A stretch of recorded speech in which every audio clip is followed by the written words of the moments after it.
Oi, pessoal, tudo bem? Então, hoje a gente vai falar sobre as transformações dos materiais. Nós temos dois tipos, a química e a física, tá? Vamos ver a diferença entre esses dois tipos de transformações. A todo instante, ao nosso redor, ocorrem várias mudanças com os materiais. Então, a gente tem, às vezes, alguma comida estraga, um cadeado enferruja, né? Um objeto enferruja. Por que que isso acontece? Essas transformações podem alterar ou não a composição da matéria. A decomposição dos alimentos é um exemplo de processo natural presente em nosso dia a dia. Aqui, ó, a laranja que está apodrecendo. O apodrecimento de laranja após alguns dias, além de modificar seu aspecto visual, elimina gases e líquidos mal cheirosos. Esses indícios podem confirmar que a matéria foi alterada. A destruição de uma estrada após a passagem de um terremoto também é um tipo de transformação. Porém, nesse caso, não há alteração da composição da matéria, ou seja, o asfalto ele não deixou de ser asfalto. Ele continua sendo concreto, porém ele mudou só a sua fisionomia, né? Ele não deixou de ser concreto, ele continua. Então, só foi física a sua alteração. No caso da laranja, como muda o sabor, muda o aspecto todo dela, né? Além de alterar o aspecto físico, altera o sabor e ela começa a eliminar cheiros, eu falo que ela teve uma transformação química.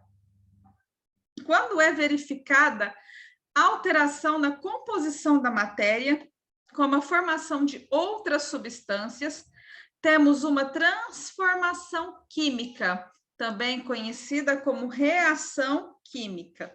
Então, quando ocorre lá essa transformação que ocorre com as laranjas quando apodrecem, as características observadas na fruta quando em decomposição podem indicar que as substâncias iniciais presentes foram transformadas em novas substâncias. Além do aspecto visual, liberação de gases e alteração do cheiro, do odor, há outras evidências que podem indicar a ocorrência de uma reação química. Olha só, quando libera luz, quando libera calor, quando tem uma dissolução ou formação de precipitado, ou seja, quando mistura tudo numa substância, altera ela, ou quando forma algo no fundo, quando ela decanta, né? Ela vai lá para o fundo, por exemplo, do recipiente. Quando aquece, quando resfria. Então, isso são reações químicas que podem ocorrer. Olha só. Agora, você consegue reconhecer o que ocorre uma transformação química após o cozimento de uma torta?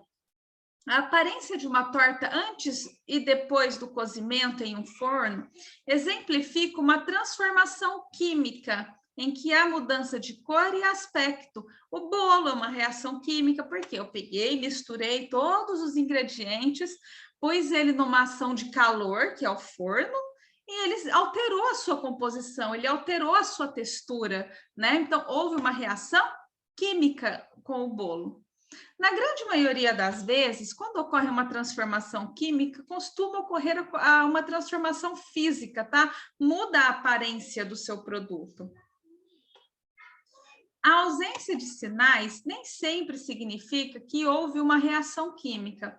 Inclusive, muitas reações ocorrem sem apresentar evidências a olho nu.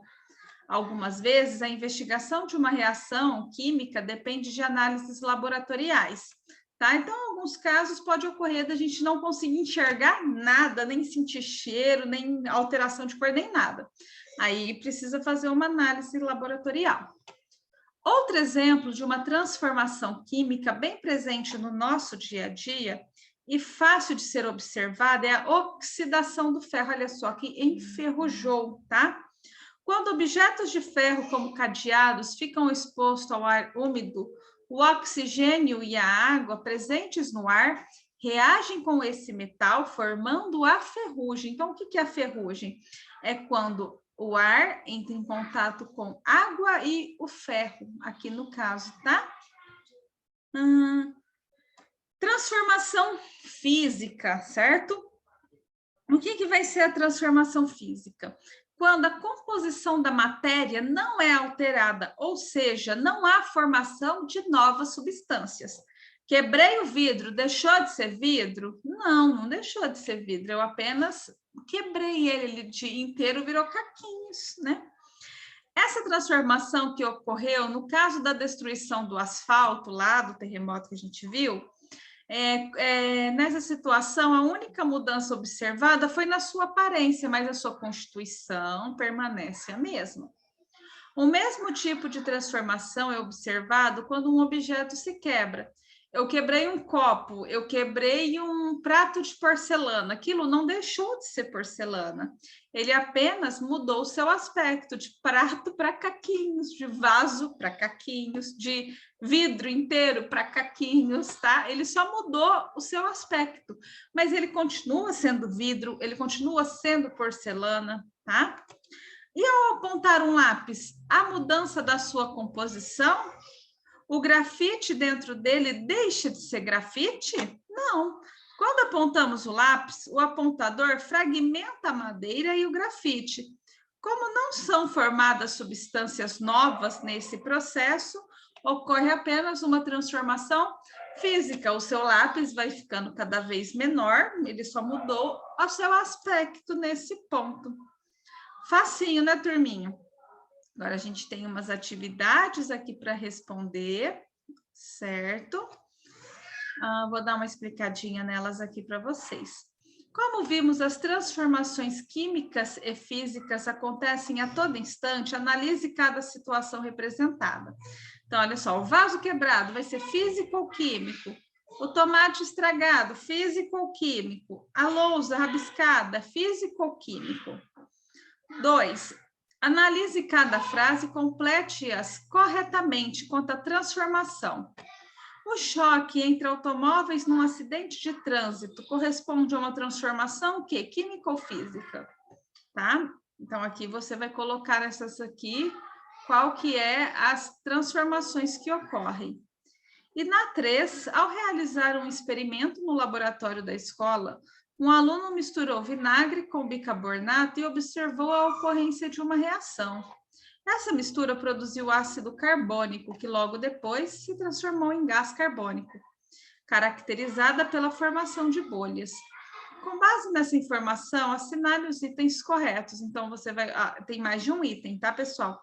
Qual desses aqui é o correto? E aqui a gente vai ter uma introduçãozinha, tá? Já para a próxima matéria que a gente vai ter, que vai ser o sistema digestório. Porém, a gente vai falar de uma transformação química e física que ocorre no nosso sistema digestório. Mas isso daí é para uma outra aula que eu vou explicar, tá bom? Tchau, tchau, então.